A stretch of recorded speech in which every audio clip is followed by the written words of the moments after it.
Assalamualaikum warahmatullahi wabarakatuh. Selamat pagi, selamat siang, dan selamat sore. Baiklah, perkenalkan nama saya Mahara Nur Aziza dengan NIM D10412210005. Di sini saya akan melakukan presentasi mengenai penerapan cloud computing, software as a service, SaaS, studi kasus Google Workspace. Tapi sebelum itu, mari kita berkenalan dengan apa itu cloud computing. Jadi, cloud computing itu adalah teknologi yang memungkinkan pengguna untuk mengakses sumber daya komputasi seperti server, penyimpanan database, dan aplikasi melalui internet. Jadi, pada dasarnya, cloud computing ini adalah sebuah perkembangan teknologi di mana kita memanfaatkan internet sebagai sumber daya atau cara memanfaatkan sumber daya tersebut.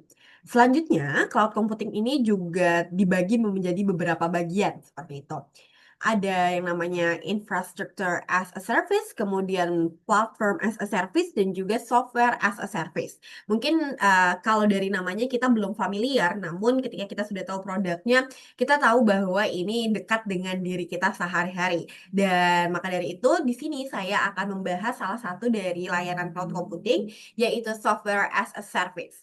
Jadi, software as a service ini apa? Software as a Service ini adalah sebuah model cloud computing di mana kita sebagai pengguna dapat menggunakan secara langsung aplikasi tersebut tanpa harus mengunduh atau menginstalnya.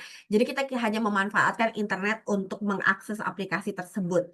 Dan salah satu contoh yang familiar atau contoh produk yang sering digunakan dari software as a service ini adalah Google Workspace, dan saya yakin bahwa kita semua sebagai mahasiswa pasti sudah sering menggunakan Google Workspace ini atau Google produk ini. Oke, jadi Google Workspace ini sebenarnya apa gitu kan? Jadi Google Workspace ini adalah sebuah layanan berbasis cloud yang dikembangkan oleh Google yang digunakan untuk membantu individu, kemudian sekolah dan perusahaan untuk bekerja dan berkolaborasi secara online dan real time.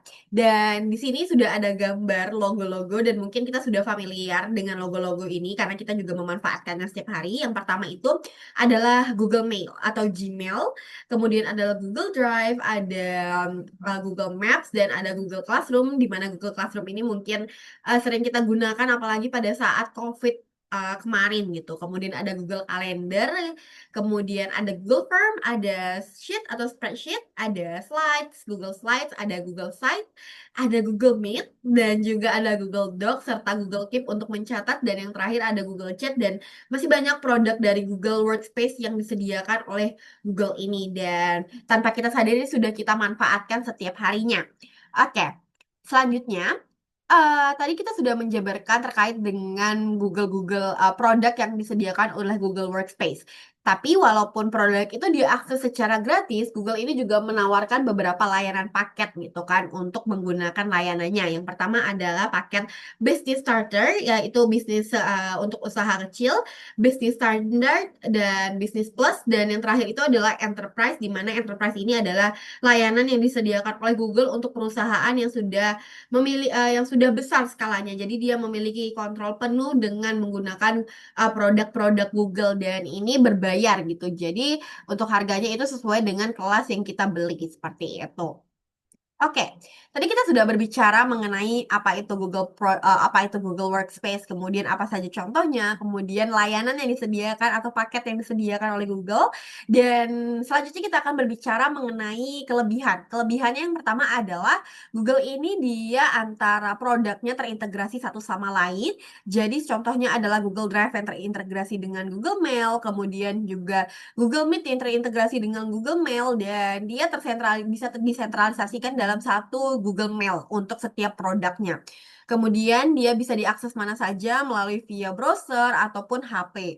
Kemudian kita bisa kolaborasi secara real time. Kita bisa berdiskusi seperti bertemu langsung walaupun itu jarak jauh.